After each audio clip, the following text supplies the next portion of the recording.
सबसे प्यारी है, माँ तू जग में न्यारी है।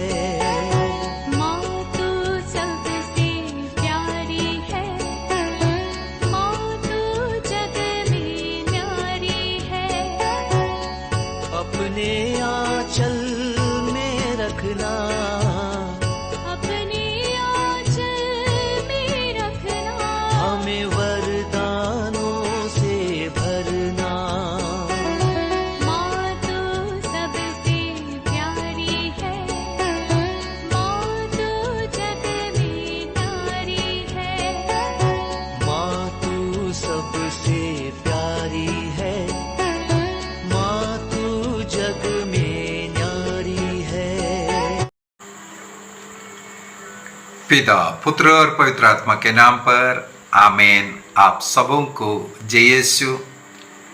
हम लोग आजकल चालीसा काल मनन चिंतन करते हुए आ रहे हैं। विशेषकर ईश्वर के 10 आज्ञाओं पर मनन चिंतन कर रहे हैं। एक एक दिन एक एक पाप के ऊपर हम किस किस प्रकार पाप में गिरते हैं और उन पापों के लिए पश्चाताप करते हुए इस चालीसा काल में पाप मुक्ति प्राप्त करने का और ईश्वर के साथ जुड़ने का हम प्रयत्न कर रहा है। आज मनन चिंतन के लिए निर्गमन ग्रंथ अध्याय 20 वाक्य 15, एक्सोडस चैप्टर 20 वर्स 15, वहां पर 7वीं आज्ञा के रूप में लिखा है, चोरी मत करो। ईश्वर ने 10 आज्ञाएं दी, उनमें 7वां आज्ञा के रूप में प्रभु कहते हैं, चोरी मत करो। और साथ ही साथ हम लोग 10वीं आज्ञा को भी इसके साथ मनन चिंतन कर सकते हैं। वाक्य 17 में लिखा है,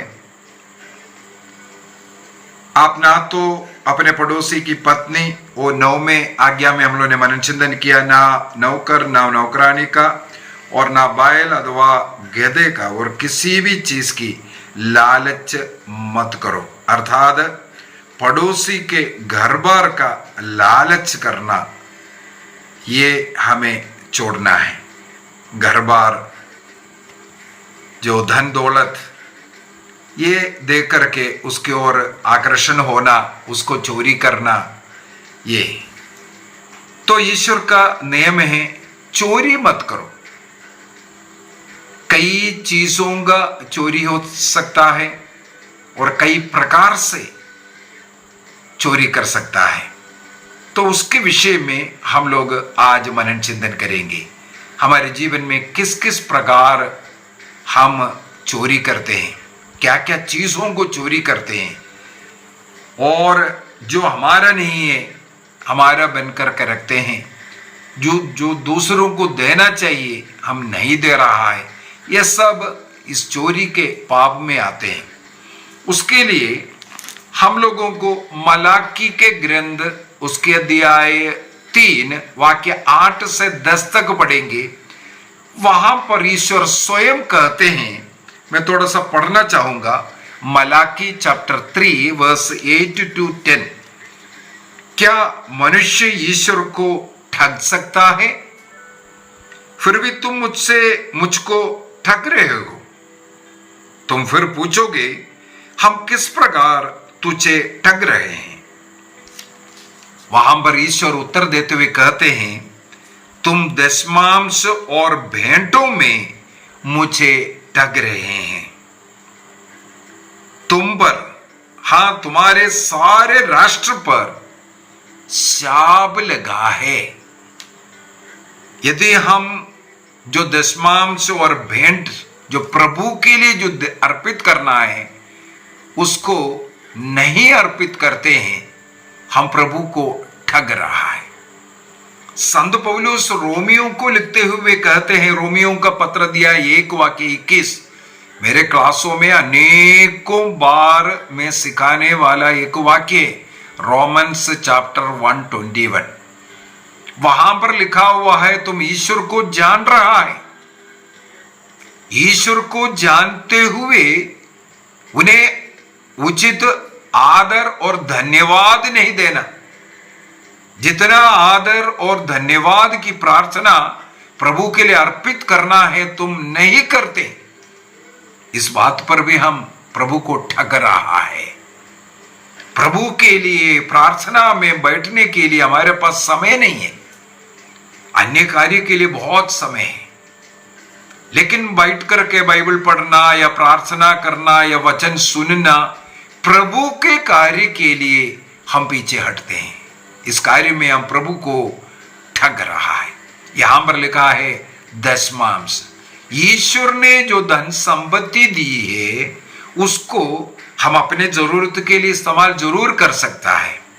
यह भी बाइबल हमें सिखाता है, किसी के हाथ में अगर अधिक धन दिया है उसको संभालने के लिए दिया है, वो पूरे का पूरा उसके लिए नहीं, वो ईश्वरीय कार्य के लिए, गरीबों की मदद के लिए, अन्य जरूरतमंदों के लिए सब उपयोग करने के लिए आपको ईश्वर ने दिया है। यदि उसके अनुसार उपयोग नहीं करते हैं आप ठगते हो। तो इसलिए प्रभु कहते हैं तुम उस धन को पकड़ करके बैठा हुआ है, तुम जहां देना चाहिए ईश्वर का कार्य के लिए और अन्य जरूरतमंदों के लिए, गरीब के लिए, भूखों के लिए जो खर्च करना चाहिए नहीं कर रहा है, इस कारण तुम प्रभु को ठग रहा है। और आगे क्या लिखा है, इस कारण तुम्हारे जीवन में और देश में शाप लगा है करके लिखा। आगे क्या लिखा है, क्योंकि तुम मुझे धोखा दे रहे हो। वाक्य 10 में लिखा है तुम पूरा दशमांश और भेंट भंडार के पास ले आओ, जिससे मेरे घर में भोजन रहे। विश्वमंडल का प्रभु ये कहता है इसमें मुझे परख लो।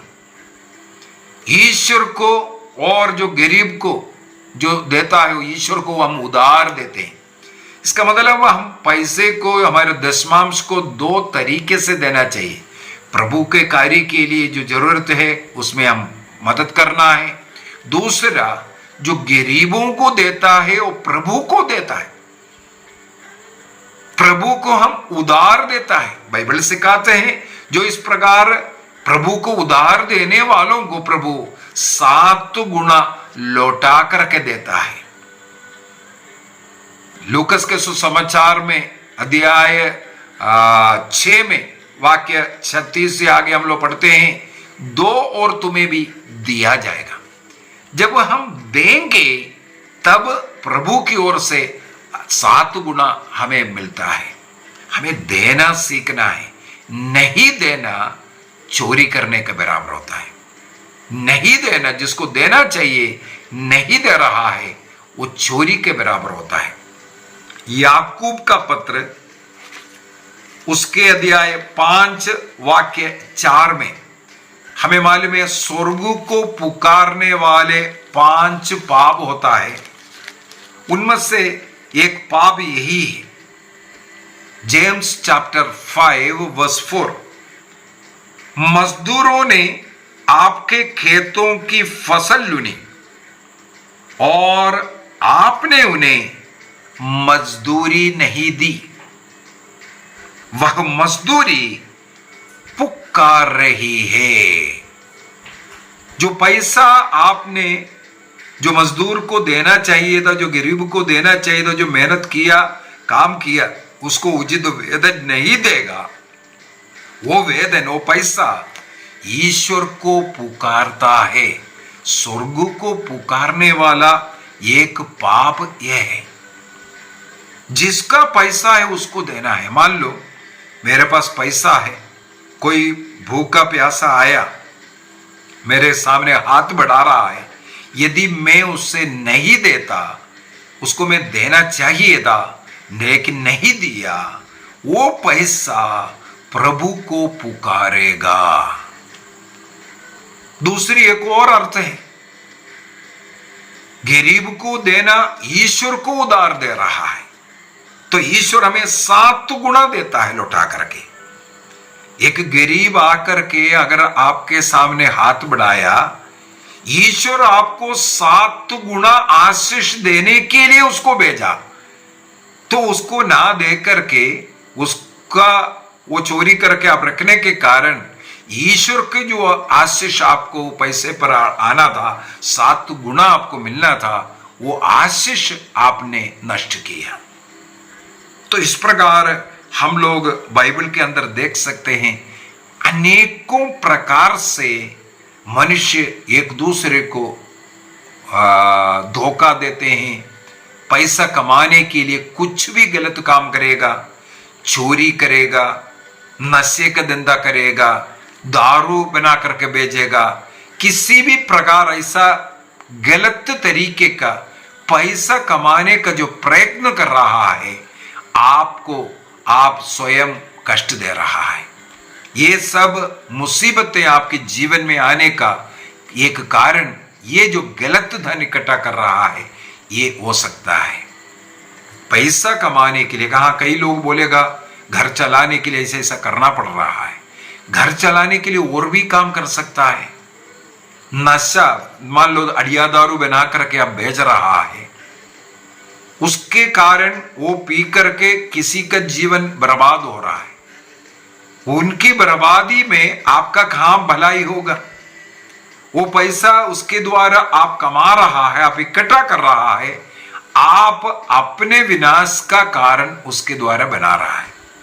इसलिए बाइबल ये भी सिखाता है, इस प्रकार जो गलत धन इकट्ठा कर रहा है, वे लोग अपने घर को ही संकट में डालते हैं। एक बहुत सुंदर वचन है, प्रवक्ता ग्रंथ उसके अध्याय 21, प्रवक्ता ग्रंथ सिराक चैप्टर 21 वर्स 9 को पढ़ना चाहूंगा।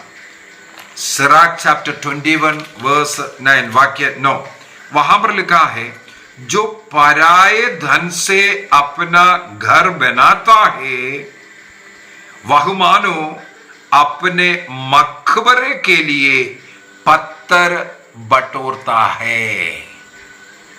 पराये धन से, दूसरों को धोखा दे करके, घूस ले करके या घूस दे करके कोई अवैध कार्य कर रहा है, इस प्रकार जो पैसे का लेन देन, जो गलत पैसा इकट्ठा कर रहा है, उसके द्वारा आप अपने मकबरे का पत्थर इकट्ठा कर रहा है, पैसा नहीं।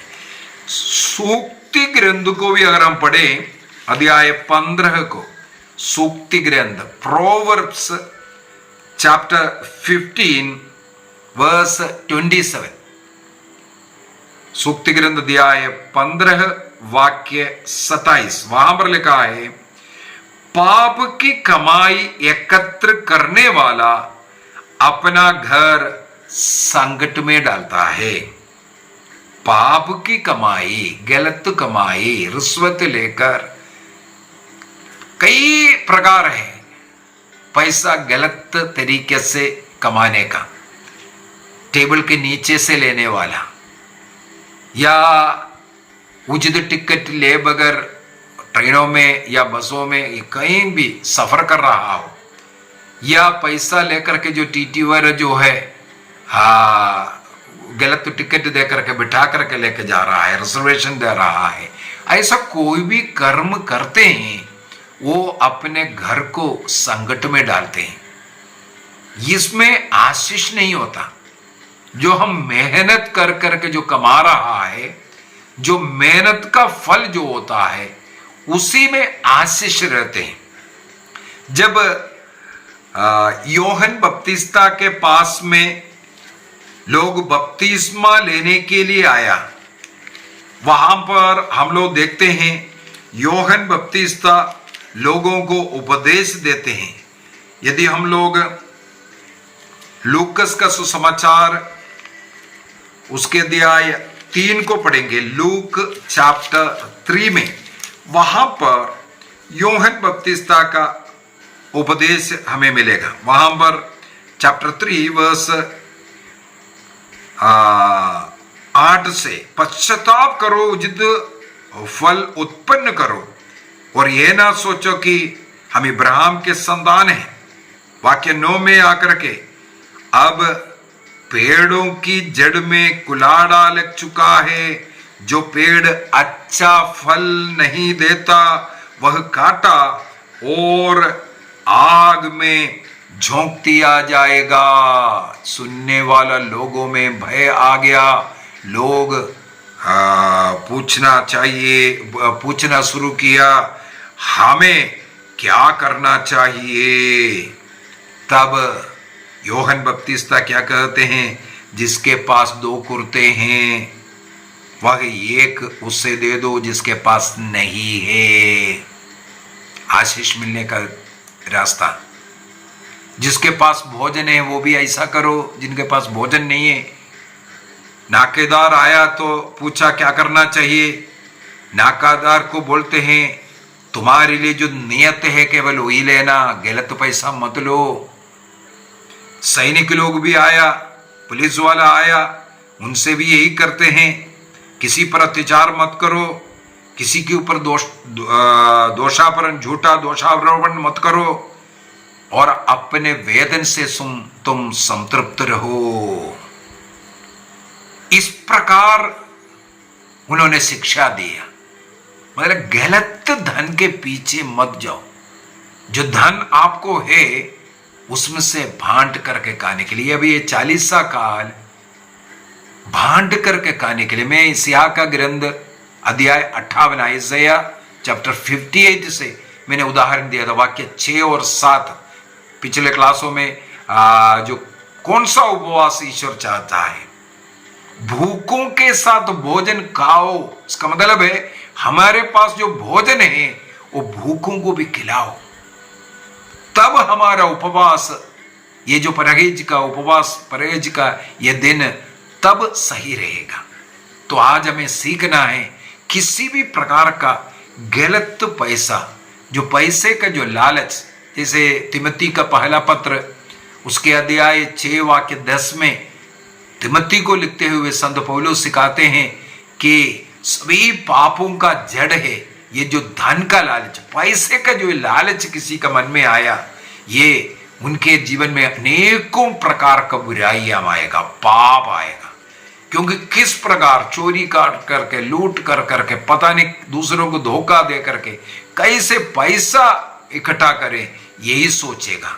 जो दूसरों को देना है, गरीबों को देना है, मदद करना है, चर्च के लिए जो देना है, कहीं भी नहीं देगा। वो सोचता है हमने मेहनत किया, हम इसलिए दिन रात मेहनत किया, हमें खाने के लिए ही। ये एक गलत विचार।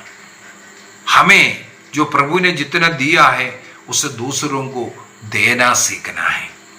दूसरों को, पड़ोसियों का उठा करके नहीं बल्कि उनको दे करके हमें सीखने की जरूरत है। आज हम लोगों को एक निर्णय करना है इस प्रकार एक अच्छा जीवन जीने का।